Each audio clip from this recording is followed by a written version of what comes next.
to the U.S. Officials Referee Academy Thursday seminars. I'm Kevin Suarez, and on behalf of my fellow Academy Director, Kara Hoffman, the advisory team members of Acacia Ellis, Alex Gillies, and Tom Felice, we'd like to thank you for attending. A special welcome to the coaches who have joined us from all over the United States. We've been hosting this webinar as a means of referee education during the quarantine layoff due to the pandemic. Please feel free to send us comments via the Google form link that will be sent out via the chat window later in the webinar. We would like to thank New England Premiership and USofficials.com for their commitment to referees. Both organizations have made clear their commitment to developing referees, and we are very grateful for their support. On behalf of US Officials, I'd like to introduce Paul Athanasiadis to say a few words. Paul?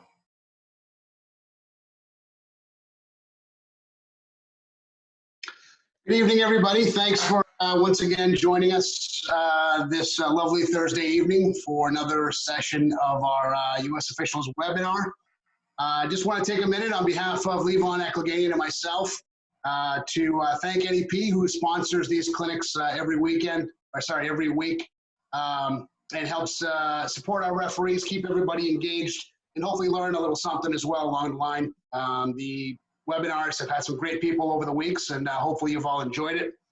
We're doing something a little different tonight, bringing in some top-level coaches and have a discussion between referees and coaches. I want to thank Mark Krikorian, Nancy Feldman, Tony Martone, Dushawne Simpson, Simon Dayton, Logan Hoffman for joining us this evening.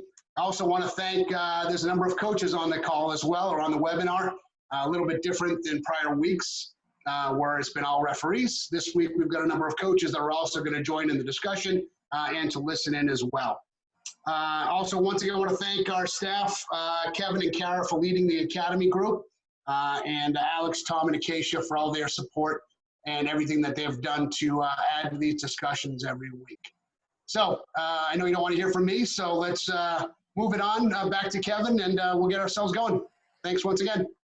Thank you, Paul. Next week, the New England Premiership Thursday Seminar Series will host Alan Snotty, a 20-year FIFA veteran from Northern Ireland, and he will be discussing referee decision-making, specifically with regards to stopping and promising a attack, what we call SPA, and denying a goal-scoring opportunity, or DOGSO. Alan is currently a referee observer for the Irish FA, UEFA, and FIFA, as well as serving as a FIFA referee technical instructor and a UEFA senior course leader at their Referee Center of Excellence, working with young upcoming referees. All are invited to register via our Eventbrite portal.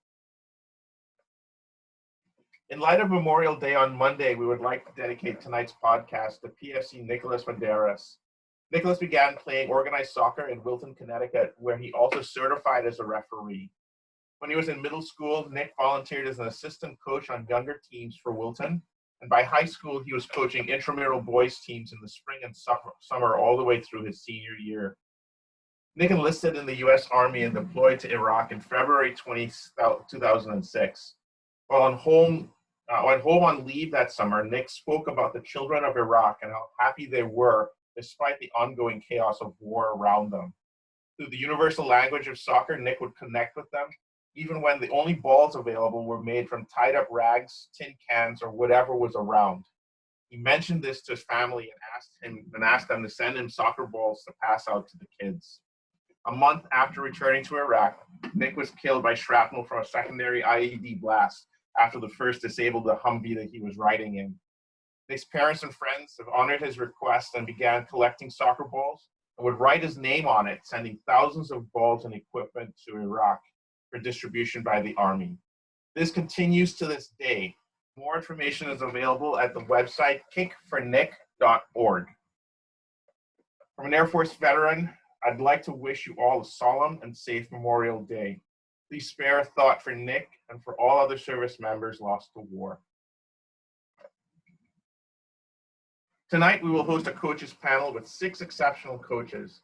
Florida State women's coach Mark Krikorian, Boston University women's coach Nancy Feldman, Merrimack University women's coach Tony Martone, New England FC Regional Director Dushawne "Doc" Simpson, and TFA Willamette's Director of Coaching Logan Hoffman.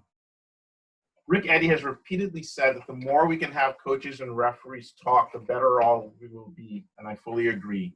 Tonight we will be discussing communication and the referee-coach relationship. Tom Felice, our National Assistant Referee, will moderate. And on behalf of the U.S. officials at Referee Academy, I'd like to thank you all and turn it over to Tom. Tom? Thank you, Kevin. And I want to give a plug for next week's guest, Alan Snotty. I was able to take a course with him, and he is one of the best instructors in the world. So if you're able to check in next week, I think it'd be very helpful.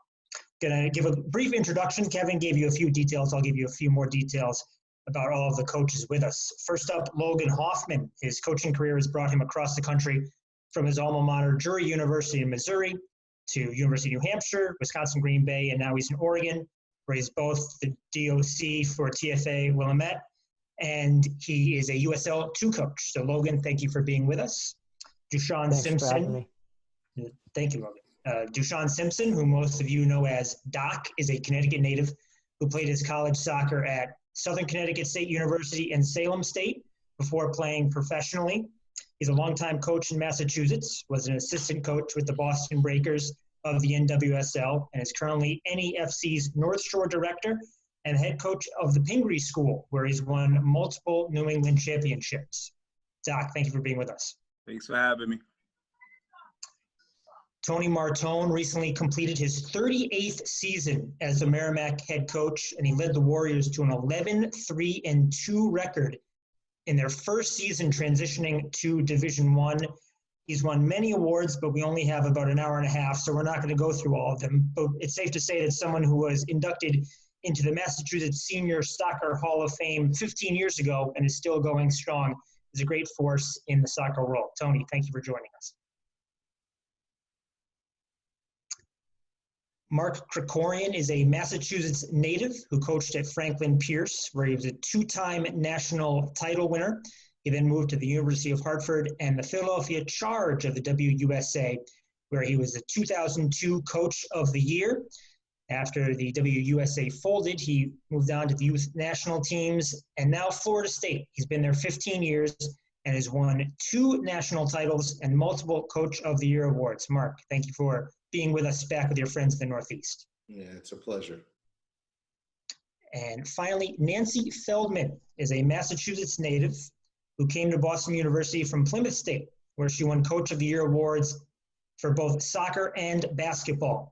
She spent the past 25 years at BU, making the NCAA tournament 14 times and winning 11 Conference Coach of the Year awards, 2018 United Soccer Coaches Long-Term Service Award, and the 2019 United Soccer Coaches WAGS Women's Soccer Award of Excellence. She's a member of the Division I Women's Soccer Committee and a 2015 inductee into the New England Soccer Hall of Fame. Nancy, thank you for being on with us. Happy to be here. And we were planning on having another coach, Simon Date. We know that he might have had some issues with a conflict. Simon, if you're on, please send up a smoke signal. But if not, we're going to get started with coaches we have. Obviously, for coaches, players, and referees right now, it's hard because we're not in the field. We can't be with each other. And I think it's a good time for referees to develop along with players and coaches. So, coaches, what are you doing with your teams right now? And is it something that could translate to referees? Nancy, let's start with you. Sure. We've been focusing on training remotely beyond making connections and being sure the student athletes feel supported and providing them resources for working with the ball, continue working with the ball, and strength and conditioning. We focused a lot the first couple of weeks they were home on developing and keeping to good, healthy routines and habits. And that was certainly motivated by us wanting to be sure that they were self-training well, but also just keeping themselves mentally and academically in a good place. So routines and habits was a big concentration. I think that's good for all of us in these very unusual times. And for young people that are very social and are used to a lot of times being told what to do and where to go and when to do it. They were given actually, while being locked down in their house, a lot of freedom. So that was a big part. And now we're working on with some tactical training using video and having them get into groups and actually take some responsibility for analyzing video and reporting back to the group. So we're kind of getting them hands-on and watching more soccer and doing some analysis. Thank you. Doc, you're obviously working with a different level of player. What are you doing with your players? Similar to Nancy, I think first and foremost, just trying to keep everyone sharp, keeping them in the mindset of routine. So lots of repetition, lots of foot skill. But, you know, we also went into a lot of game analysis.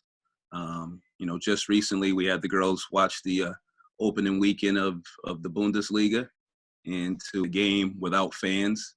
Felt like it was a more pure game and that the players were a little bit more focused on the task at hand. But, you know, mainly just trying to keep everybody with a routine, keep everybody sharp, and getting them ready to play when it's time to go out and do it. Thank you. Logan, you were planning on a USL2 season, and now obviously the season has been canceled. So what was that experience like, trying to keep people engaged during the time of turmoil? Yeah, it's difficult. And we're still in a position where we're hopeful to have some sort of exhibition season towards the end of July and into August, potentially, depending on what the colleges decide to do, right? One of the advantages for our club has been that we're largely our team is largely made up of local kids. About 60% of our USL2 squad is homegrown. So it makes it easier for us to kind of communicate and stay engaged with those kids in different ways. And, you know, as opposed to a lot of other USL2 teams that are bringing in kids from all over the country. So we've been really cued in on a lot of the things that Nancy and Doc have talked about in terms of just staying in touch with our players, trying to keep them mentally sharp, trying to keep them excited about the game, giving them some different largely technical and tactical things to look at. We've done a little bit of game film analysis. We're just about to, within the next week, start a sort of an at-home strength training program that they can do themselves if they don't have something from their college programs already. So for us, it's been challenging because obviously there's a lot of excitement going into the USL2 season for these players. And so just trying to keep them upbeat about opportunities to play and just the game itself is, you know, that's been one of the challenges for sure. Absolutely. Tony, what are you doing with your team? Pretty much the same stuff that everyone else is doing. We have a Zoom call with the team once a week. You know, we go over academics, we go over what they've done for the week in terms of training. We're also incorporating a strength coach, you know, to connect with the players to make sure that they're taking the fitness and strength portion of the remote coaching, you know, seriously, and doing things that they need to be doing. We've set up a number of goals and testing that will be done hopefully when we arrive back for preseason on August 10th.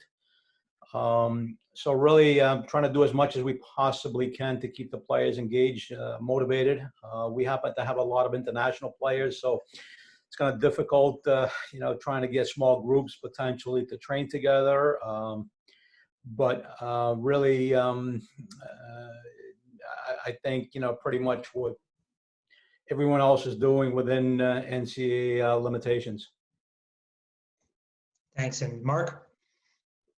I think it's very similar. Probably a lot of work on the technical quality. We set up a website for our kids a number of years ago for them to have for the summer, where it's specific technical activities that we want them working on. And in such a rush time, we tried to tweak that and get that prepared so that they could have that while they're at home and doing things on their own. We too, like Nancy was suggesting, Nancy suggested, are doing a lot with video. and having the kids do the video analysis and breaking down stuff and doing it among themselves. And one of the other areas that we're really focusing on at this point is leadership and trying to get them to take more responsibility in the team, more for themselves, more accountability among the group. So it sounds like most of us in the coaching world are following a very similar path and hoping that we can all keep our kids engaged and focused and prepared for whatever it is that comes ahead. Certainly, and a lot of it translates to referees as well. We're on a Zoom call once a week, just like most of your teams are, and we're able to analyze film and do our fitness. Before a game, there's always the first impression of the referees. What do you as coaches look for, good or bad, when you're watching referees before the game? Let's start with Logan, since you do some work in the youth area.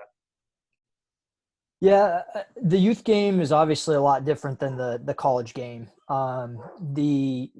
And obviously I've coached at both, and the USL2 level is its own little beast as well. At the youth level, it's really good to see a referee that starts to build rapport with the team and the coaches, and just presents himself professionally, right? You have an opportunity before you even say a word to the players to set a tone and an expectation, and how you carry yourself and conduct yourself can make a big difference with that. And that goes down to just those quick introductions to the coach beforehand, quick introduction with the players, setting some guidelines and ground rules for with the coach as you talk beforehand is really helpful, right? I think communication between the referee and the coach is really important at all, and for different reasons at all levels, right? At the youth level, I think it's really important because the coach should actually be your best partner in keeping their team in check and and helping to educate their players, right? Because a lot of times you call their players for a foul and their player doesn't even know what they did at the youngest youth levels, right? They're trying to figure things out. And so a quick check with the coach can really be beneficial, but setting before the game, the ground rules of, hey coach, I'm okay with you shouting something out to the field with me as long as the tone's appropriate, or, hey, just hold it for halftime, we'll talk then, or setting those ground rules helps a lot at the youth level, I think. But that coach really should be your partner in helping their kids learn and helping you manage the game. Doc, I see you nodding along. Yeah. I mean, I think Logan's spot on about the youth level. I think, the one thing we always try to keep in mind is how many games these youth level coaches are doing during the day. So we have to be fair and be respectful of the time and the commitments that they put in. I would just speak a little bit more to the high school level because I'm also a high school coach, and I'll allow the college coaches to talk about the college levels. But, I just think, when people are on time and engaged, I love it when I see a referee crew early and warming up before the game because it shows that they understand the importance and just being able to keep up with the game. You're showing up, and if you're not preparing properly, and now you're going into a sprint, and maybe you're 10, 15 yards behind, can be critical. So I love to see referees preparing for the athleticism of the game as well, because I think that's critical and that's important. And then just any sort of rapport before the game, I always enjoy, because I think that really sets the tone before the match. Thanks. Obviously, on the college side, things are going to be a little different. Nancy, what are you usually judging referees on before the game? Well, the same thing that Logan and Doc said, but I'll add this. Certainly would like the referees to be attuned to what might be special circumstances. And that could be a variety of different things, from weather to certainly field condition is responsibility of the referees. And that's why getting there early and being having time and to check things out. But just anything else that, fans or, that could be behind a goal, or just things that they just an awareness of the other aspects of the environment. And last, the only other thing I'd add is that I think the collegiality at an introduction and just conversation before a game starts, something I sort of has always been important to me is that it's not too much, it's not too little, and it's equal. If they're yucking it up with the other coach on the other bench, then come over and shake your hand and walk away. It's kind of like, oh geez, we're already behind the 8 ball. I'll leave it at that. Tony, what about you? So I've been around for so long, so most referees don't even come and shake my hand anymore. I think Nancy hit the nail on the head. I think we're all looking for fairness, equality, but really in terms of the pregame, being on time, looking professional. That means, dressing and really a demeanor. Personally, I like a referee and a staff, that are friendly. Maybe even crack a joke or whatever. A lot of situations, the individuals from years of, coaching and refereeing. But really at the same time, I think they need to show a sense of being the person in charge, not in an arrogant way, but in a professional way. So that the tone is set from the very beginning, especially with the players and as well as with the coaches, that, hey coach, it's great, joke around a little bit, but when the whistle blows, it's all business. So I think really those are the things that personally before a game is what I would love to see. Thanks. Mark? Yeah, I think that these folks have all made great points. I'm not sure that I really judge a referee before the game, though. I want to see the performance during the game and how it goes for them. And as I've grown as a coach, gotten older probably, what I've realized is the referees do a great job. 99% of the time, they're doing a great job, and that they show up, they're professional. All of you folks that are in the business of educating and training the referees are really doing a very good job. So, for me, I look at it, and if I've prepared my team properly, and if we go out and play the way that we should play, we take it out of the referees' hands. The referees aren't going to determine the game. Our players are going to determine the game. And I think that, being aware of the circumstances of the game certainly is a part of it. But by and large, I think the referees are very professional. I think they do a really good job. On behalf of the referees, Mark, thank you. The next question. 25 years ago, you wouldn't have got that, though. 25 years ago, I might not have had that opinion. It's a lot easier to say in May. That leads into the next question of what are the qualities of a good referee? So, Mark, you've been singing our praises. So what do you see that separates referees at a high level? Well, one of the things for me is how well can the referee have a feel for the game?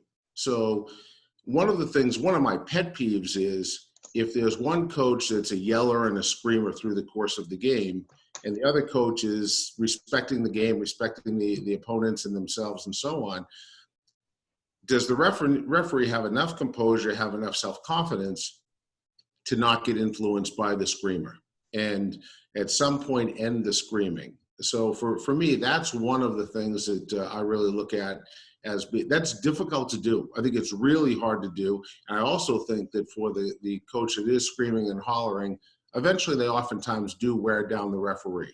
So for me, having the mental toughness and the fortitude and the confidence to be able to deal with that situation, that's a really hard situation. And if they can do it, they're an experienced quality referee. For me, that's one of the real big ones. And the second one is, can the referee have enough of a feel for the game to understand if one of the teams wants to make the game, keeping the ball, playing some beautiful soccer, and the other team's out there kicking all over the place, well, is the referee going to have 10 fouls for each team at the end of the game? Well, they probably shouldn't. But again, well, how many fouls on this team? Oh, you haven't called any fouls on them. Well, they've had the ball the whole time. So for me, the feel for the game and the ability to interpret the intentions going into the game, for me, are the difference between the really high-level referees and the ones that have some room for growth. Thanks. Tony? So yeah, I agree with Mark.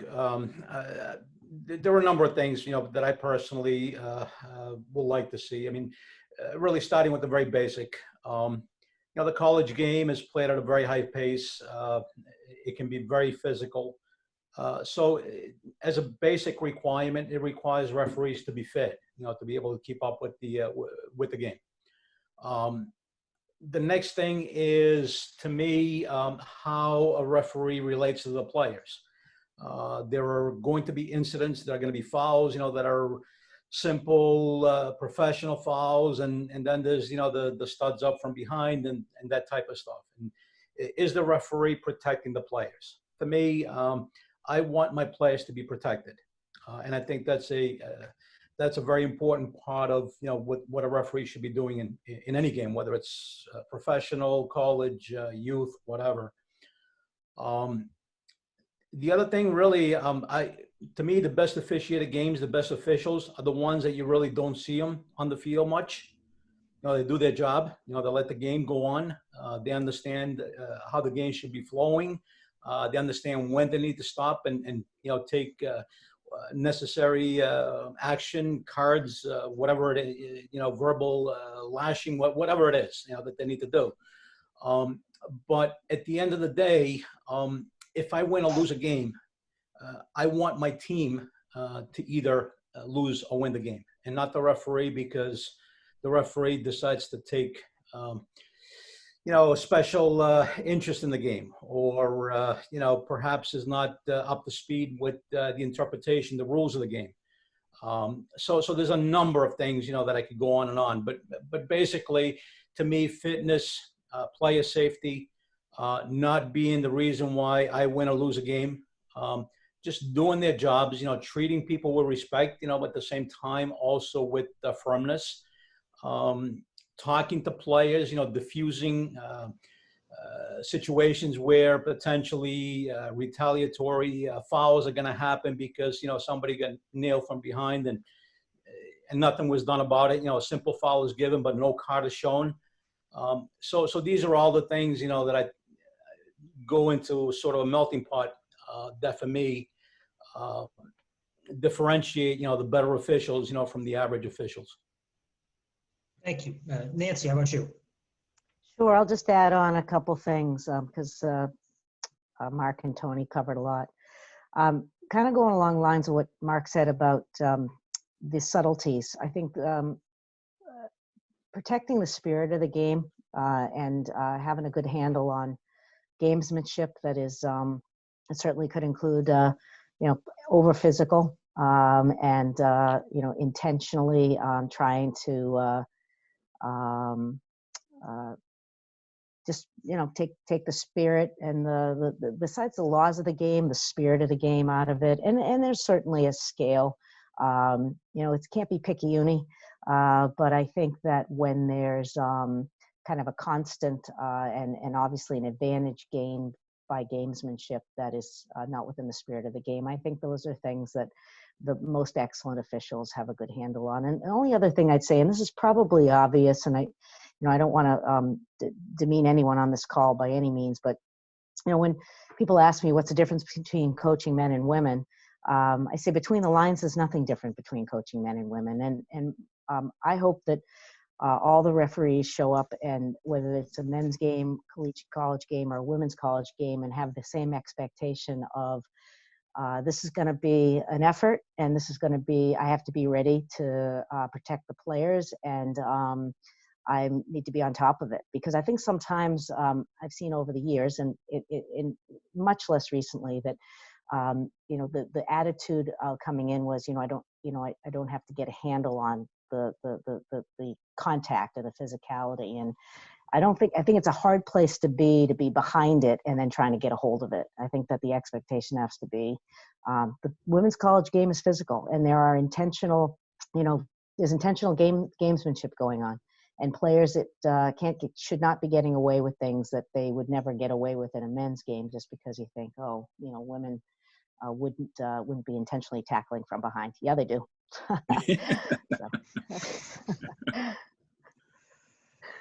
Doc, what do you find as good qualities by referees? Well, I mean, I'm a youth coach. And so for me, Sunday is really about creating a good environment. You know, I think at the youth level, sometimes games can be mismatches. But I think the most important thing that I'm trying to do as a youth coach is create an overall good environment for our players and our families. And for me, a great referee helps me control that environment so that it's a positive experience regardless of the score. So if parents are out of control, great referee steps in. If a coach is out of control, a great referee steps in. And because the most important thing is that we leave with a positive experience. So the great ones do a great job at that. Thanks. Logan? Yeah, I'd add on to a couple things that Mark and Nancy said.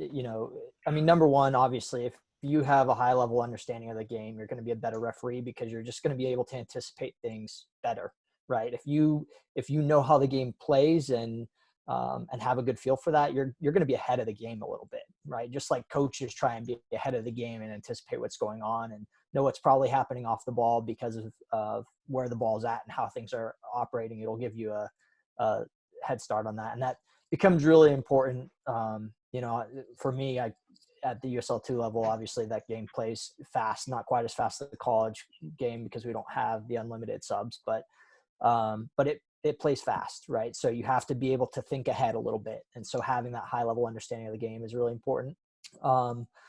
Sort of shifting to this one kind of straddles both, is just being consistent, right? I don't mind a ref that calls a game really tight or a ref that calls a game fairly loose and lets players play a little bit more. But your consistency in how you make those calls is really important for me, right? The players should know within 5 minutes of the game being played how you're going to call the game and know what they can and can't get away with, right? And that allows them to adapt and play the game as well. And coaches too, so if you're going to call players using their hands in different ways really tight, do it the whole time, right? Don't pick and choose your times. If you're going to be really tight on players defending from behind, whether that's sliding in or, kicking at ankles, call it every time, right?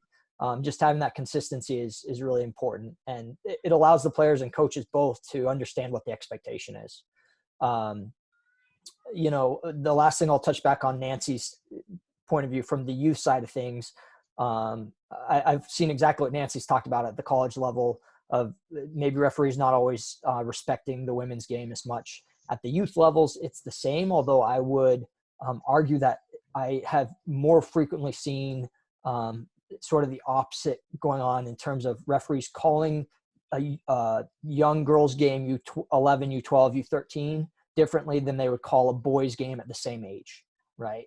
And ultimately, as Nancy said, between the lines, it's the same game. The laws of the game aren't any different, right? So making sure that you're calling the game the same, regardless of gender, I think is really important as well. Both in helping players learn and prepare, as well as just being true to the spirit of the game. Absolutely. And I think every coach mentioned something along the lines of understanding the game. And not every referee was a high-level player. Not every referee has been a high-level coach. How can referees develop that feel for the game? We use the term football understanding. Maybe there's something that you do with your teams to try to develop that skill. Logan, you mentioned it in your last answer. Anything come to mind?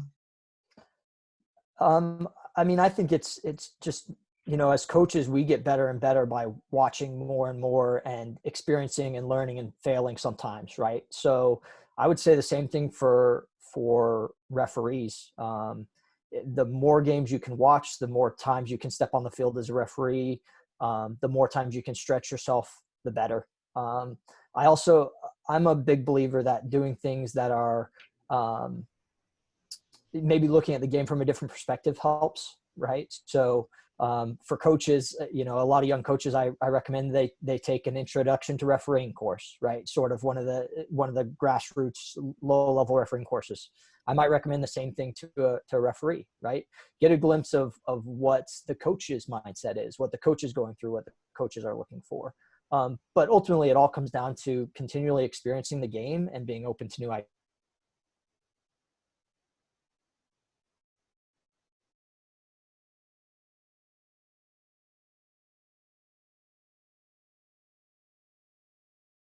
We did at the beginning of our careers. And I think me and Doc are two of the younger ones in this. So I'm sure I'll look back in another 10 years and say the same thing about myself now. But the beginning of my career, I look back and I shake my head at some of the things I did as a coach, right?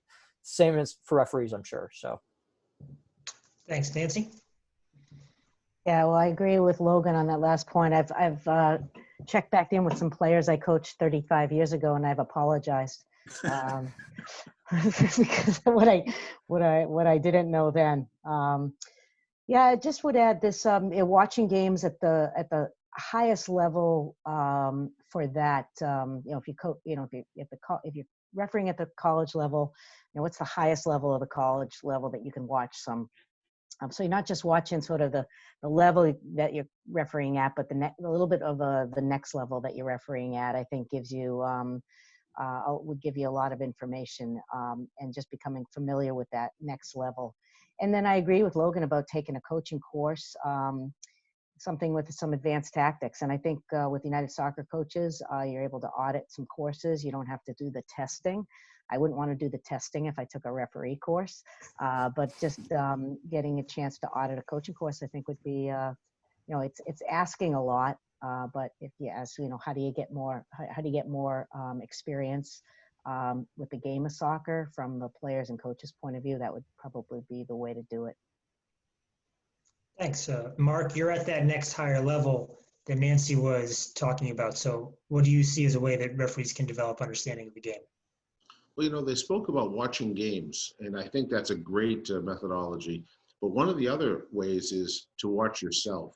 And, we have these referees doing different games, and how many of them are then going back and analyzing their performance? So for me and for my players, after the game's over, we're breaking down the game of how it was that the game went for our team, for each of the individuals, for the team collectively.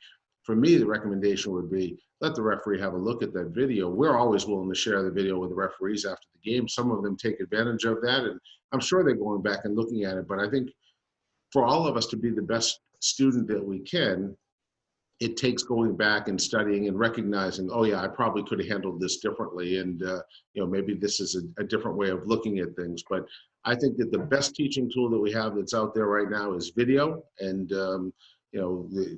it's easy also in the college game to get a hold of it for a referee. They can get the game if they want to. Yeah, I found video to be very helpful. Tony, what about you? I think a lot of good things have already been said, but really to me, perhaps, starting with a commitment to being the best you can be. And what does that mean? It can be a number of things. It could be, video. It could be perhaps, self-assessment after a game with the rest of the refereeing crew. Perhaps it's sharing ideas with other top referees. Perhaps it's younger referees reaching out to the older, more experienced guys that have been doing games at the higher level for 10, 15, 20 years. And really picking their brain about the little nuances that make a difference. How do you know when a kid is diving, or how do you figure out when it's time to speak to a coach, like Mark said earlier, that he's going to ride the referee for 90 minutes. So I think it's really a combination of things, but ultimately it's a commitment to being the best you can be. From the fitness, to the videos, to the communication, to mentors, pretty much the same way us coaches started, many years ago. Thanks. And Doc? I think these guys, I think everybody covered it. I mean, the one thing I would just say is, I spent a lot of time watching Nancy's team. I spent a lot of time watching Nancy on the sideline as well. I spent a lot of time watching Mark's team play video. And, I watched Tony's guys play some great soccer this year as well. So for me, as a fan of the game, I'm trying to watch people that I respect, watch their teams play, watch everything. So I think that's a big way to get better. No, absolutely. And it's the way referees can do the same thing where they watch referees at a higher level. Communication is one of the most important parts of the game for coaches and for referees. What are your expectations when it comes to communication from the referees? Tony? I usually try not to carry on a conversation like some coaches do throughout the game, with a referee. I think if there are some controversial calls or perhaps, you see a yellow card and don't really understand why, I like to know whether it's, maybe one of my players said something that was offensive, whatever the reasons are. But really, I think the best referees do provide a level of communication throughout the game, both with the parents and the coaches. But they also don't overdo it where they constantly, yapping back. I'm screaming at the referee, he's screaming back at me. We've had situations where officials have, had conversations with folks in the stands as the game is going on. I think that's, the type of stuff that really doesn't help anybody. So I think really the communication level needs to be to the point where it is clear as to what is going on, and really it's not necessarily justification of every call that a referee makes, but if there's a controversial call, if there's a PK given, or if there's something else, at least, some level of communication from the referee with either the players and or the coach, I think, really helps us to understand, what he was seeing. Whether we agree with it or not, that's a different issue. But at the very least, if what he thinks he saw or she thinks she saw, it's easier for us, to cope with and live with. Doc, you're nodding your head to that one? Well, I just think, once again, as a youth coach, there's a lot of educational moments during the game. And, having referees help you with that education, I think is critical. My pet peeve is when you're asking for communication and the referee doesn't want to talk to you at all. And you might be trying to explain a situation to the player, but then you don't have the information of what was being called. And that's a very frustrating moment for coaches. And then I would just say, in regards to my communication, I just make it a point when someone's doing a really good job to let them know that they're doing a really good job, because they don't hear it often. So I think I try to go out of my way to say, hey, you know what? You're having a great game. Keep it up. Thanks. Nancy, how about you with our communication with referees?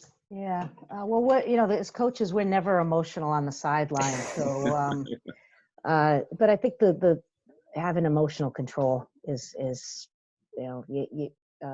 it's a special person that can referee, and with the circus going on and the intensity of the game and the emotions running high sometimes, that they can maintain emotional control for themselves and be calm while being invested, not checking out calm, but invested calm. And those that's a special quality, and it probably takes a ton of practice if it's not natural. The other would be, Doc just sort of mentioned it, is just acknowledging if a coach is trying to get some information or wants some kind of an explanation, even if it can't be a running dialogue and you can't get all the information because the game is running, just an acknowledgement that I hear you, and I got it, and I'll get back to you. Whatever hand gestures and or talking through the ref talk and letting the AR know that we'll get to you on that. But ignoring is really, really a tough one when you feel like you basically the back is turned and the hand is up. yeah, so those would be a couple things. And then I guess good humor without demeaning, you know, having joy in the experience. Just like we'd like our players to have joy in the experience. Love to see referees have joy in the experience. Thanks, Logan. Yeah, I mean, I said this before, but you know, I think if your communication's good, you can actually make the coach be your best partner in helping control and dictate, you know, how their team's playing and respecting the laws of the game and helping you as a referee. I just sort of building off both Doc and Nancy there. Yeah, the most frustrating thing is that lack of even acknowledgement sometimes. And I see it more at the youth level in my experience than I have at the college level or the USL level. And I think, you know, I partly understand it with the referees, right? Like at the youth level, I think a lot of you get screamed at incessantly about nonsense sometimes by coaches and parents and players that just don't know, that aren't experienced, that don't really know what they're yelling about. And so they're just berating you. Right. And I think, but my experience with that has been, I think I've had referees who have immediately assumed the worst in me as a coach. When I'm just asking for a piece of information, like you just called a foul, can you tell me what my player did so that I can communicate to them so they don't do it again? Right. Simple little communication pieces like that, where I think sometimes referees, and again, I've experienced it way more at the youth level, just shut the coach out and don't even listen to them, possibly threaten with a card for a simple communication like, can you tell me what the foul was for? Right. So just being aware. And again, I recognize your side of it as well, that I know you get berated a lot, but recognizing the difference in tone and how the coach is communicating with you. And if they're communicating with you respectfully, just asking for information, it's really helpful when you communicate respectfully back to them. Again, if they're screaming at you about nonsense, that's different, right? But if they're asking, you know, and sometimes we have to yell because you're across the field, but if the tone is appropriate, at least acknowledging that. And Mark? I think I have 2 points to make. One is that, you know, when the game starts, there are really 3 teams on the field: our team, the opponent, and the team of referees. And for me, the best referees are the ones that can work together in the best way. And to Logan's point, to Nancy's point, and I guess the others as well, if the assistant referees can help, if the fourth official can help the center referee and help to manage things, it certainly makes their performance much better. And if the center referee feels as though they're doing the game by themselves, it's really difficult for them. And then they're, you know, it is a bit of a circus and there's an awful lot of stuff that's going on that probably shouldn't. My second point is that there's no one that leaves the field, including us as coaches, after a game that hasn't made a mistake at some point. And sometimes the mistake is a significant mistake. Maybe I made a terrible substitute or whatever it was. But for me, one of the things that's a real sign of strength of a referee is if they've made a mistake, acknowledging it. You know, don't have your assistant referee come to an experienced guy like Tony Martone and give him a lot of nonsense about, well, no, this is why he made the call. Tony's been coaching for 100 years. Tony was coaching back when I was playing. So you can't fool him into thinking that, oh no, well, look, this is what the call. Well, okay, it was, yeah, after the game, put your arm around and just, hey, yeah, it was a mistake. And part of that is about relationships and whether you can have that relationship, or the next time you show up at Merrimack, hey, I had a chance to go back and look at the video, you know, maybe there was something to what you had to say. So for me, I think that in the communication piece, there's 2 parts. One is having that team of referees that are working together to have the best performance they can, with the understanding that it's about respect for the game. For me, it's always about respect. You know, back 30 years ago, 40 years ago when I was first coaching, I didn't understand about respect, but now I do understand. And when I look at this, whether or not a referee is doing Franklin Pierce or they're doing Florida State, it shouldn't matter. They're on that field. Those players deserve the same respect from that referee, and the players should have the same respect regardless of who the game is. I think it's a really good point about the respect for the game, no matter the level. And I think referees do struggle going between levels. You know, on a weekend, we might have a college game on Saturday, a youth game on Sunday, a high school game on Monday. Logan, you're someone who's working at a lot of different levels right now. Where do you see referees struggle? You know, something they might do in a youth game that they don't do in a college game or something along those lines, and that we could improve. Yeah, I mean, I think it's just, again, it goes back a little bit to that respect, but keeping up with the speed of play, whatever it is, right? I think can be a struggle for a lot of referees. And then transitioning, as you said, Tom, between the speed of play at a college or a USL game and a youth game, right? But I guess one of my biggest things with referees, and you know, we see the same because we're in the middle of Oregon, right? So we see a lot of the same referees coaching our refereeing our U11 games on a Saturday that we see refereeing our USL U23s on on the next day, right? It's not uncommon. But you know, if you're on a U11 game, be up with the play. Don't be hanging out in the center circle. You know, just because you can call everything because the game's going slower from that place doesn't mean you should, right? I guess that's the biggest thing for me is like, how do you adapt when the speed of play changes? Because even within games, at the high school level, it's sometimes at the college level, depending on what time of the game it is and how it's playing out, the speed of the game changes dramatically, right? So do you have that ability as a referee to recognize those changes and shift in speed of play and keep up with it? And if you do, you'll be able to manage the game a lot better. Thanks. Doc, what about you? Because you're working at a couple of different levels. Yeah, I mean, at the high school level, I mean, it's a glaring problem that I see, especially here in Massachusetts, is, you know, just a lot of referees who can't keep up with the play. And I think that's got to get better. You know, we try to play a pretty quick style of play at Pingree, and a lot of times some of the officials that we get at our games really can't keep up. So, that probably goes back to assigning and everything, but just knowing the type of game that you're going into. So, you know, if you're an assigner and, you know, there's two quality teams playing, you know, sending an 85-year-old might not be a good idea.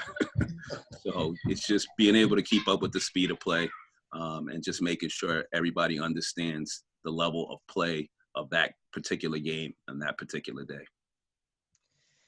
For the college coaches, obviously you're only coaching at one level, but you watch a lot of different levels, whether it's when you're scouting or watching the professional game. So, Mark, what do you see as something that referees need to adjust between levels?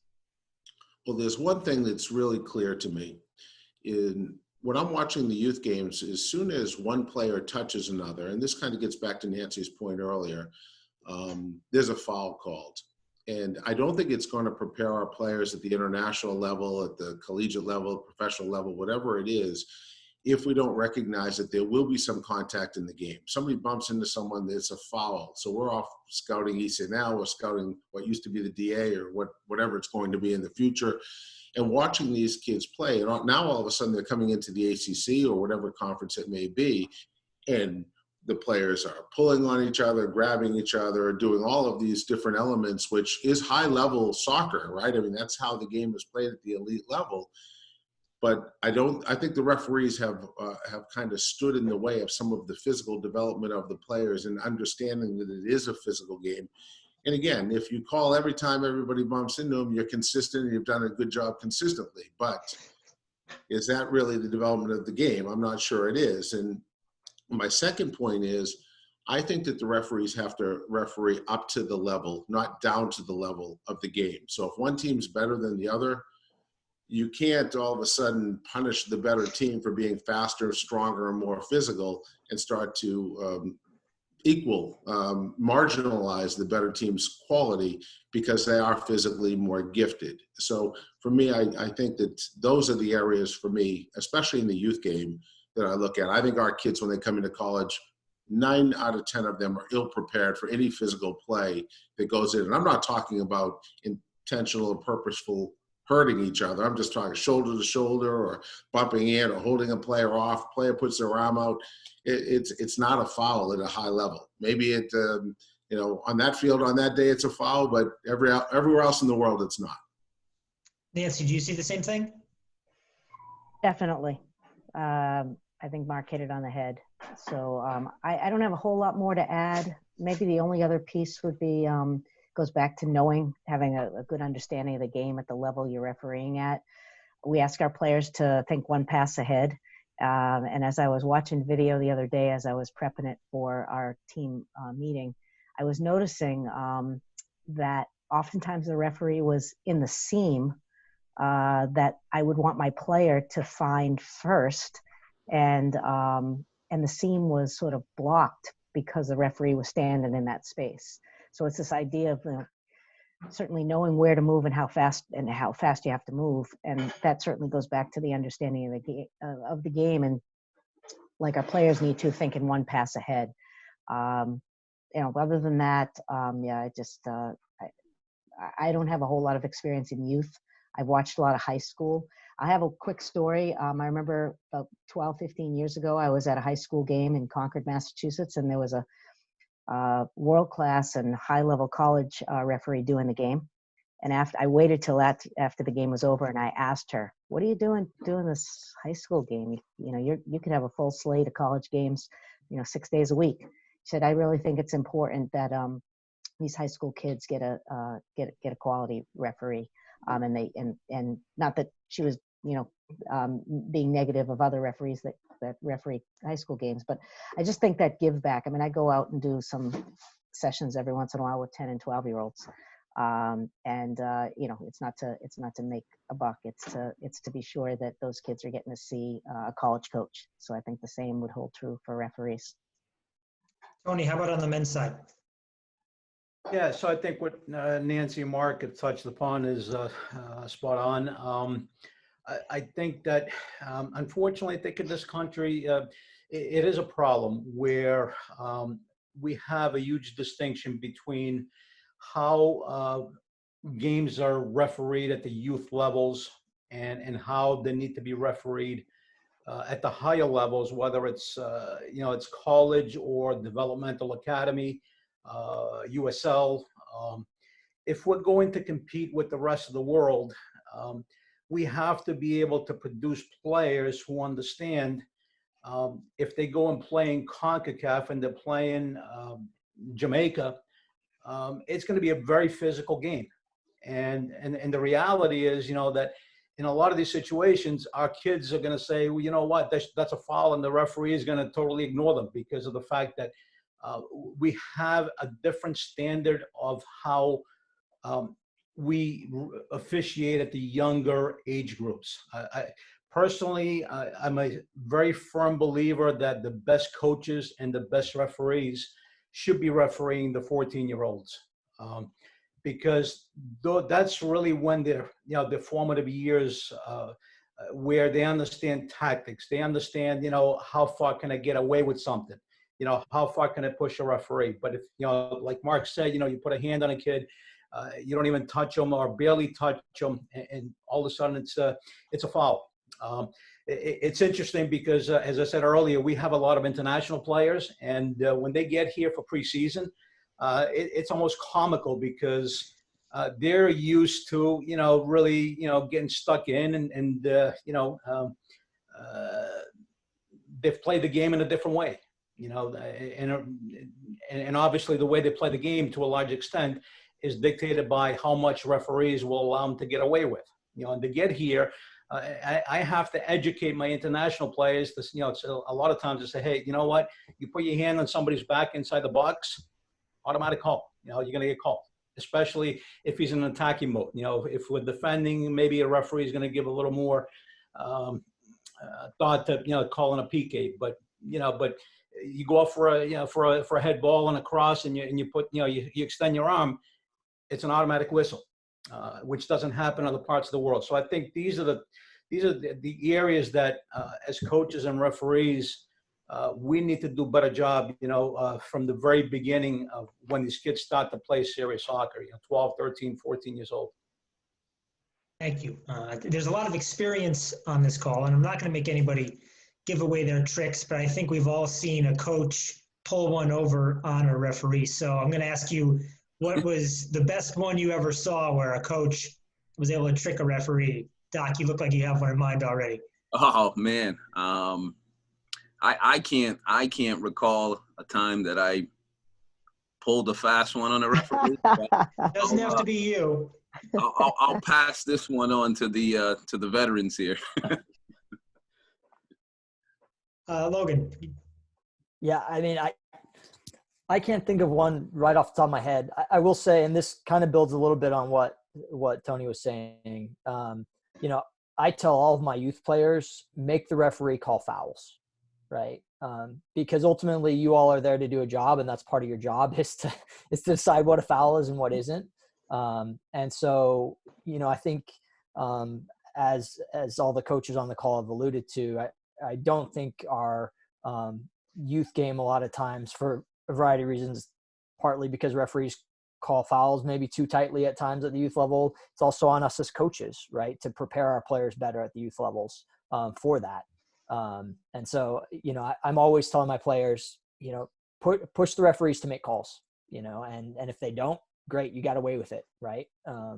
And at a certain point, the referee either takes advantage or takes control of the game, or we have an advantage from a physical standpoint, right?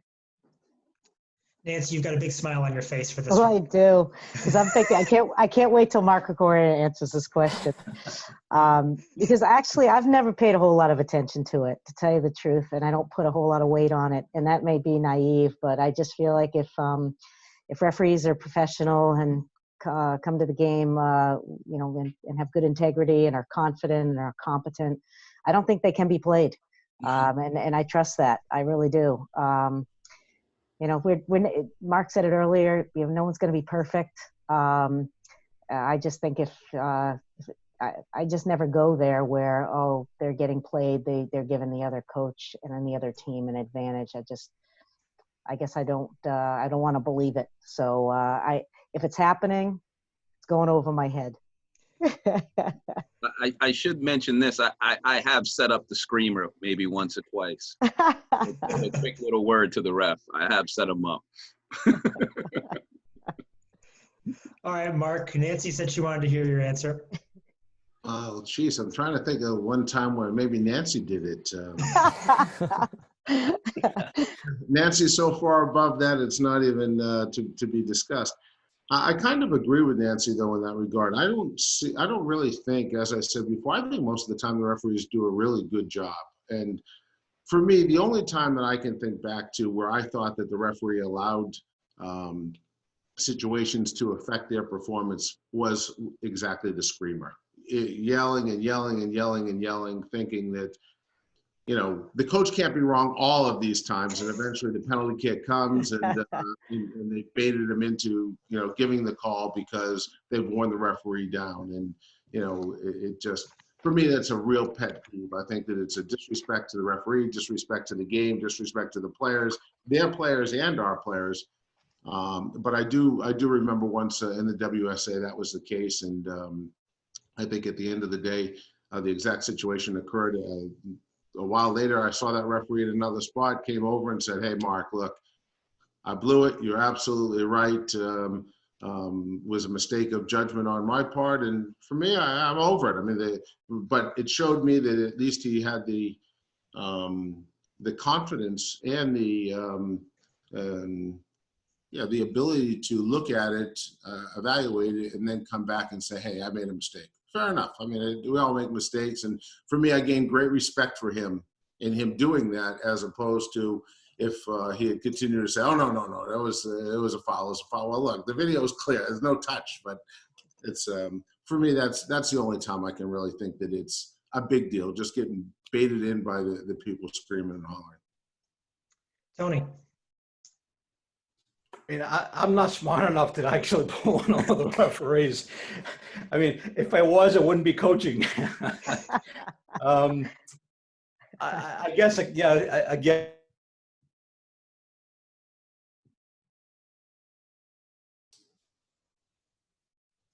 Did he freeze? Guess he was going to really give something up. Oh, yeah. Maybe he got censored. Beeped Not out. by me. I think his AD pulled the plug.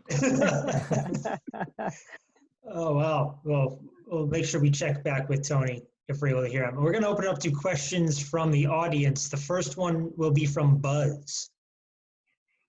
I should preface this question by saying that I've never had this problem with the few referee coaches on this panel that I've worked for games. But I find myself in a position quite often where it's hard to tell when a coach wants to argue versus wants to ask an honest question. I'm looking for suggestions from your coaching panel as to how to deal with this. Doc? I would say tone, obviously, is first and foremost. You know, maybe the communication prior to understand who you're dealing with. And then also your like reputation, you know, if you don't have any of those, then good luck. I think that's a hard one to try to figure out, but I would start with the tone of it. Yeah, maybe I would add, just give the benefit of the doubt to start, and then you're going to learn right quick what the intention is.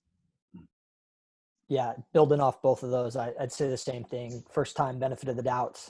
If they, if their intent is to argue, not just ask a question, you'll find out, and that's probably the way it's going to be the rest of the game, right? If it's a question and a thank you at the end of it, that's probably the way it's going to be the rest of the game. Also that communication before the game may help you with some of those, figure that out, right? Just the coach's demeanor. Doc mentioned, reputation. I know we all get reputations for different things. So that may give you some insights, but it also gives you a chance to potentially set ground rules, right? Like I'd mentioned it earlier. If you don't want us yelling out at the field in the middle of the game and you'd rather just have a chat at halftime, let us know that ahead of time, right? Then I know what the expectation is, and you can set it as well, right? If I start yelling out at the field during the middle of the game when you've told me wait till halftime and we'll chat, then you have the ability to tell me shut up right now, right? For lack of a better way of putting it. So I think there's preemptive things you can do as well to help with that. Mark, anything to add on that topic? Yeah, I don't know that if I were a referee, I'd ever argue. I'd listen to what they have to say, and okay, I heard what you had to say, and then that's the end of the discussion. It's no longer a discussion or a debate. You've made your point. We're going to move on. This game's continuing on, and I'd go from there. So certainly the tone and tenor of which the coach is speaking will give a clear indication, but I'd never get, if I were a referee, I'd just take a card out and flash it. Okay, that's going to shut you up. None of us want to get carded. None of us want a card, right? So, you guys in the end have the power. And I know sometimes referees are a little bit concerned, wow, we want to do these games and well, the referee's going to blackball me and so on. Well, that's a risk that you're going to have to take. But for me, it's about, I'm not going to stand there refereeing a game and have some clown yell at me for 90 minutes. I can tell you that. So, for me, there's no arguing. It's, you said your point. I heard your point. I'm going to do the best I can. You do the best you can. Go back and coach your team. Thank you. Now, Tony, you froze up just before you spilled the beans on pulling one over. We were worried your AD. I think someone on your end is basically doesn't want to hear me speak anymore. So I believe I'm back. Yes. Yes. Yeah. Yeah. So did you have an experience where a coach pulled one over on a referee? No, what I was saying is again, just the idea of coaching against a screamer. Eventually at some point I kind of lose on myself a little bit and make sure that I communicate with the referee that at what point is he going to do something about it, and if he's not going to do anything about it, then I'm going to start screaming myself. So usually that gets it done. But ultimately, I think the thing that usually comes out. I mean, there's really no pulling things over referees. I mean, guys are experienced. The guys that we get at our level, they've been around for a long time. They know the ins and outs. And quite honestly, I think they also know coaches. And as we know referees, so we know personalities. We know, how a specific referee usually conducts himself. And I'm sure the referees do the same with us coaches, so really, I don't think there's much to, to be pulling over, the wolves over somebody's eyes. So. Thank you. Our next question will go to Glenn.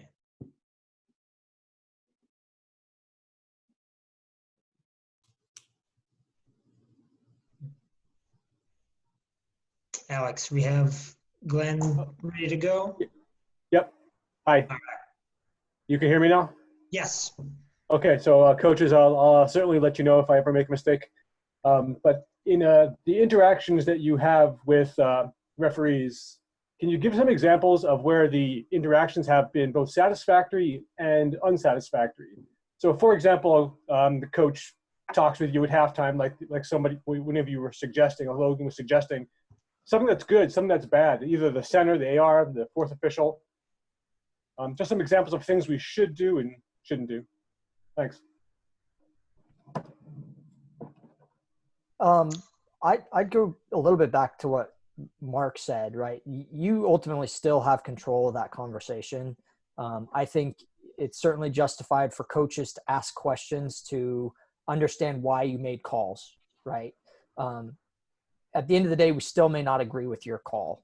And I think it's, as Mark said, it's important to, hear us and listen to what we have to say and to give us feedback, but not let it go so far that if we don't agree that it allows it to devolve into an argument, right? It's not an argument. It's not really a debate, especially if a call's already been made. And so just, letting coaches know in the, as the example that you just gave of a sort of a chat at halftime, at the halftime, of just controlling that, letting them know, like, this is how we'll proceed with this conversation. And then you gave your spiel, I gave my spiel, we're good. Right. And even if I don't agree with you, I'll at least I should have gotten the information out of it that I needed to know why you made the call and what I possibly need to adjust as a coach moving forward so that maybe it goes my way later. Right. Absolutely. Doc? Just about, the unsatisfactory experiences at time is, and I think Mark touched upon this, was, when you've moved on, but the referee hasn't. So, you've had a disagreement about a call. You've decided to move on because you've got to get on with the game and coach your team, but the referee hasn't moved on. I think both parties have to move on and continue on with the game. Tony, about communication and good and bad? Yeah, again, I think, what Mark said, we want some level of explanation. And I think that if a referee, as I said earlier, if he tells you, hey, this is what I saw, I can agree with him or disagree with him, but at least I have an idea what he's seeing, what he's calling. I think when we all have an issue is when you have a referee that perhaps is maybe a little bit insecure about his abilities, and usually ends up taking a path where it's like, hey, I'm the ref, I'm in charge, and I don't owe you an explanation. I think that's when things start to go south. It's been said a few times already, the referees I respect the most are the ones that are strong enough to admit that, hey, I made a mistake. Same way that I have called many referees or emailed many referees over the years where perhaps during a game there were some things that I did not agree with, and then I watched the video and I realized that I was at fault. And I've called and I've apologized. So I think it's a type of stuff that really earns the respect from each other, because at the end of the day, we're going to see a lot of these referees. The reality is, especially at the higher levels, you're going to see the same referee 2-3 times in a year, sometimes even more. So I think that if you develop that level of communication, that level of respect, that level of trust, understanding that we're human, we all make mistakes, you know, you move on, you know, and I think those are the best referees, you know, that I like to have in my games. Nancy? I think the guys covered it. All right, Mark, anything to add on the good and bad communication? Yeah, I just go back to the team. And I think that the fourth official and the assistant referee on that sideline sure can manage these situations, especially with headsets. So, you know, the hope is as this game continues to develop in our country that, you know, instead of the coaches standing there screaming, they're going to go and have a word with either the fourth official or the linesman that's in front of them, make their point and say, hey, at halftime, would you talk with the center referee, ask him what he saw in this judgment, or would you have, you know, make him aware of this or that? And then at the end of the half, when you're coming back to the field, they just come over and say, hey, I mentioned what you had said. He's going to keep his eye out for it. Communication, simple, no confrontation. Everyone feels good. Well, until the referee in the second half doesn't pay attention to it. But the potential for success is there. In a very civilized way. Thank you. And for our final question, we'll go to Michael Poling. Thank you so much. Thank you, coaches, for this insight that we have. I think we have a wealth of information that has been shared this evening. My question is, I think it's worth calling out that as a referee who works youth, high school, and collegiate matches, we consistently hear feedback to rein it in, especially from high school administrators. And what we've heard on this call tonight is to perhaps allow some more physicality at the youth and high school levels. Can you share any thoughts on the fact that we're dealing with conflicting feedback loops, and keeping in mind this is especially important in the age of increased litigation? Yeah. Whoa. Doc, that one's for you. Yeah, I would say this. So as a youth coach, one of the things that drives me crazy is when our parents are screaming for something that is nothing close to resembling a foul. So I think, you know, you've got experienced people who know the game, a lot on this call that understand what a foul is. I think you have experienced refs that understand.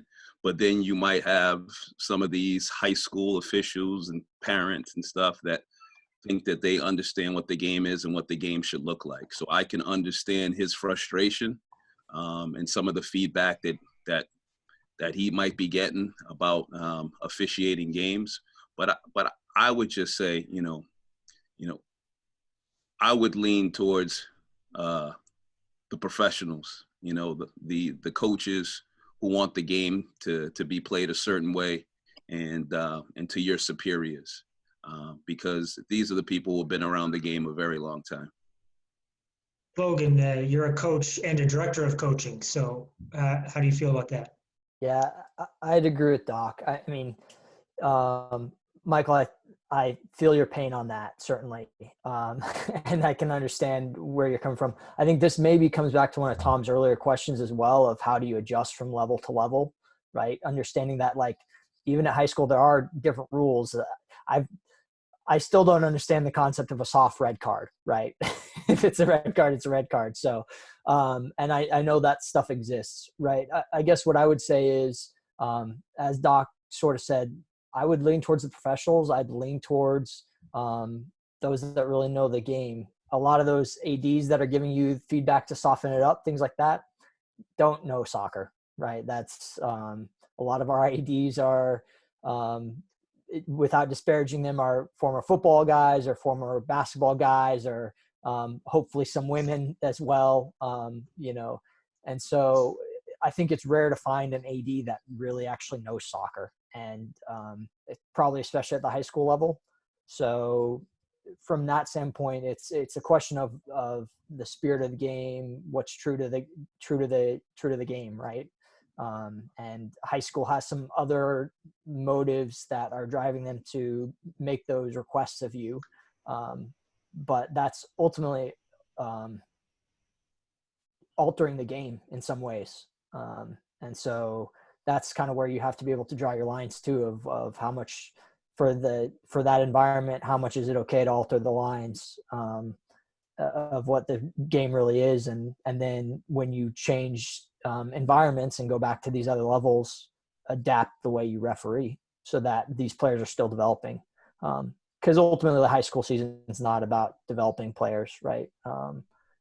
It certainly can be a supplement to that, but that's not what the high school environment is really for, or at least at most programs. I know there are some excellent high school coaches like Doc, but it's more about a lot of other things about the social environments and the benefits of community that presents as well. So, Tom, may I add one thing to that? I've gone out to watch some high school games over the years, and it does strike me, though, I'll play a little devil's advocate, Michael, is that there sometimes I am shocked at how out of control the players are, because they are so wound up because they're playing for their jersey, the pride. I swear to God, there's more pride in playing for your high school team than there is playing for a college team. They look like rent-a players for the college team comparatively. I mean, they are so passionate, and I do think that when I've gone to some games and I've seen some of the out of control habits, I have wished that the referee would have called the game a little bit tighter for those moments where a kid just doesn't know how to control her body or his body. And I do think that does show itself, I think, much more in the high school game than probably it shows in the college game. And I think the referee is an educator at that point in what is safe for yourself as well as what is safe for your opponent. I don't know, it's very dramatic to me when I go to a high school game and I see they're flying at each other. Yeah, it's crazy. Nancy, is part of that, in your opinion, the discrepancy in level that you sometimes see even between players on one team at a high school? Yeah, I think it's a discrepancy on size and level. And I also think that, coaches can rev it up pretty good, and parents can rev it up really good on the sideline, and it just becomes a frenzy. And the kids aren't even fully developed physically or just athletically, and they're just on the edge. It's so shocking to me when I go. It's something that strikes me immediately, the lack of physical control. And I'm not all for physicality, but there's some. It can be border on wild sometimes, is what I've seen. Well, so at our level, it's private school, right? So there's not that hatred for the next school. But when you're talking town for town, a Beverly versus a Peabody or something like that on a Friday night with the whole school there, I understand exactly what you're saying. I mean, it's blood. Tony, I saw a big head nod while Nancy was speaking from you. I think it was when she talked about the parents. Yeah. Well, actually, just about everything that she said, spot on. I think to add to what Nancy said, yes, camaraderie, team spirit, school spirit. But I also think that a lot of the high school kids who do not play club soccer, do not play soccer year round, they're not getting the better coaching. Let's face it, most high school coaches are not necessarily high-level coaches. Many of them had never played the game. So I think there's the lack of technical ability, the lack of, really understanding the game.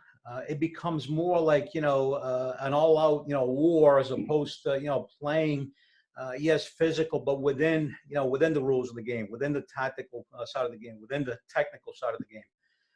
So there's no question, that quite honestly, I don't enjoy and I try to avoid seeing any of our prospects that we're recruiting at the high school level. I will only go if it's really a last resort, because the quality of soccer at the high school level in Massachusetts and mostly throughout New England is not great. Then you have, you factor in the fact that you have, freshmen playing with seniors, so that you have the physical disparity. It really doesn't doesn't help me figure out whether or not, you know, a specific individual is someone that we want on our, you know, on our team. I mean, I've gone to see high school games where, you know, I leave saying, you know, there's no way that this kid can play with us. You know, then I go watch him the following week, you know, playing with his club team, and all of a sudden he's playing, you know, he's better coached, he's playing with better players, playing against better players. There's a sense of understanding of tactics, of body control. And now you start to see like a better player. But at the end, really, it brings me back, Michael, it brings me back to what I said earlier about really what are we trying to do with our soccer players in this country. And I understand, you know, not everyone's going to be professional from, you know, or be in a professional pathway from the time that they're 7 years old. So I have no issue with, you know, with keeping things safe, you know, keeping parents happy if it's more recreational. Situation. I think what you're suggesting is, if in fact you're suggesting that you need to referee high school games differently, I would agree with that. I would think that a high school game, it's all about protecting people. There is litigation. Everybody's suing everybody. What I was referring to in terms of developing players to play at the international level is high-level club games have to be played in a more physical nature. My daughter just finished playing high school. My son's finishing in high school, and you know, there's very little contact, but that's probably how it should be. It's not a high-level club game trying to prepare these kids to play at an elite level of college or then beyond. So, Michael, I feel for you. I think that that's a really hard one, and it's a thankless job. That's an absolute, at least when you're doing a college game, whether it be Nancy's group or our group, a referee's walking away at the end of it, having been involved in a great competition, probably. In high school, you're probably walking away, two intense teams, two rivals going at it, battling each other with probably some marginalized soccer being played. To all the coaches, thank you so much for joining us. I know I learned a lot. I'm sure the other referees on the call learned a lot as well. Well, it was a pleasure, having Tom. us. Great. Yeah, great being here. Keep on working on your own game. That's what we're doing too. Thanks for Stay having safe. Stay safe. Thank Yeah, you. we look forward to seeing everybody on the field very soon, hopefully. And now we're gonna go into our own game of Kahoot. If you've never played before, it's a simple quiz, just 10 questions. The winner gets a prize courtesy of U.S. officials and NEP. So if you want to play along, go to kahoot.it or use the Kahoot app and enter this code. Please use. Our session is brought to you by U.S. officials and Northeast Premiership. First question, what is the name of the area where substitutes and team officials sit? Is it a bench zone, a tent, technical area, or the sin bin?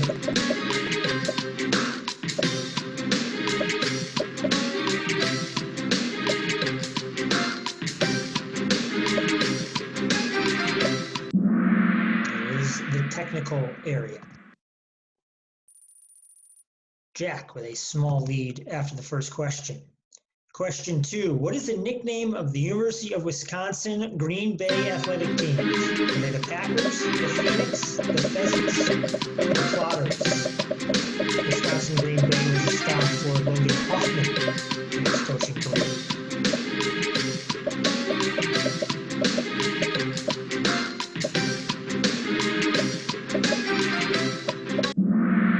They are the Phoenix. Packers play the other football across town. Andrew Horde moves into the lead. Question 3. Who is the 2002 WUSA Referee of the Year? Carrie Seitz, Terry Vaughn, Rachel Booth, or Eric Simmons?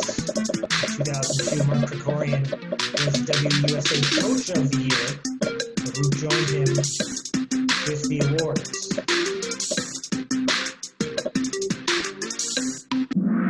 Carrie Seitz was the winner, most decorated official in U.S. history. Still Andrew in the lead. Our fourth question. What is not a requirement for people in the technical area? So they must be identified with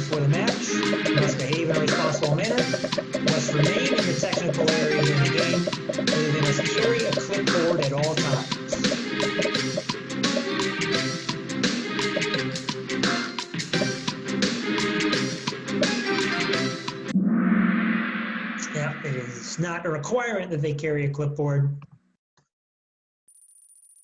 No change at the top. Question 5.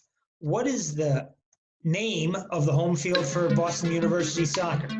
Is it Alumni Field, Jordan Field, Nickerson Field, or O'Heary Field?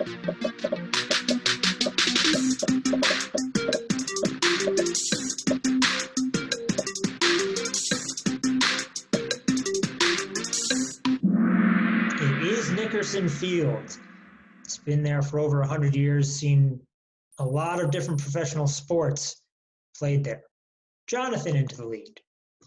Question 6. What was the nickname of the Boston A-League team? Were they the Centaurs, the Bulldogs, the Wolves, or the Phantoms? Dushawne played for this team. Also played for a couple of other teams in the A-League.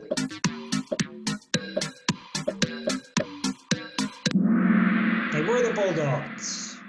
The Centaurs were in New York, the Wolves in Connecticut, and the Phantoms in New Hampshire. Brett takes the lead.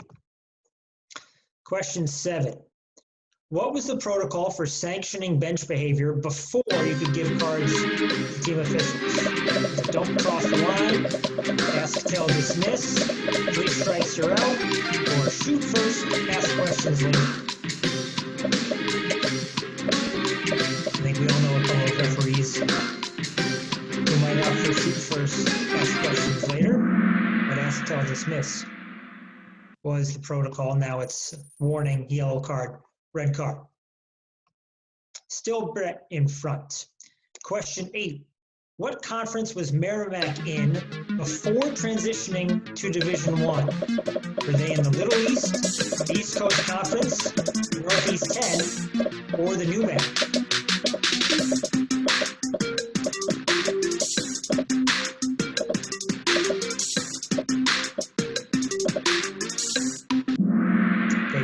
Northeast 10, and now that they left, the conference is closer to actually having 10 teams.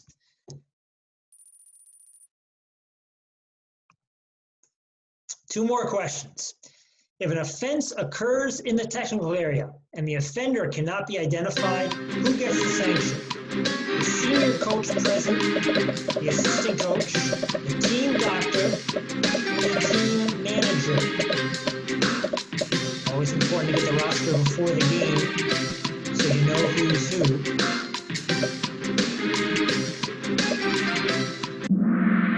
Is the senior coach present?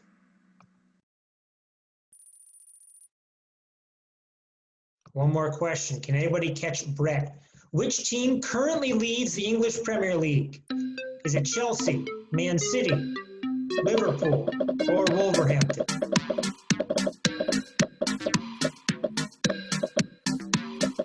Hope nobody was guessing based on the colors, because Chelsea should be blue and Liverpool should be red in this situation. Liverpool is on top of the Premier League if they ever return. Get a look at our top 3. Carl is 3rd. Brenda came in 2nd. And a perfect 10 of 10. Brett Wilmer is our winner. Congratulations to those 3 for their performance in Kahoot tonight. And I want to thank everyone for joining us and wish everyone a happy Memorial Day weekend. Thank you, Tom. By way of announcement, the U.S. Officials Referee Academy is pleased to announce that we will be hosting an academy in conjunction with the IMG Cup Boys Invitational in December. Further information on how to apply will be made available from the usofficials.com Facebook page and website closer to the event. Next Thursday, we will be hosting Alan Snotty, a 20-year veteran and 2-time World Cup referee in 1986 and 1990. He is a FIFA technical instructor and conducts seminars all over the world and is considered by many to be one of the best instructors on the planet. We're extremely fortunate to have him, and we thank our partner Referees Abroad for their help in bringing Alan to our seminar series. On behalf of the New England Premiership, USofficials.com, and US Officials Referee Academy team, co-director Kara Hontham, seminar advisory panel members Acacia Ellis, Alex Gillis, and Tom Felice. This is Kevin Suarez, and I thank you for attending and wish you a safe and solemn Memorial Day. Please spare a thought for Nick Medeiros, and see you all next Thursday. Have a good week, everyone.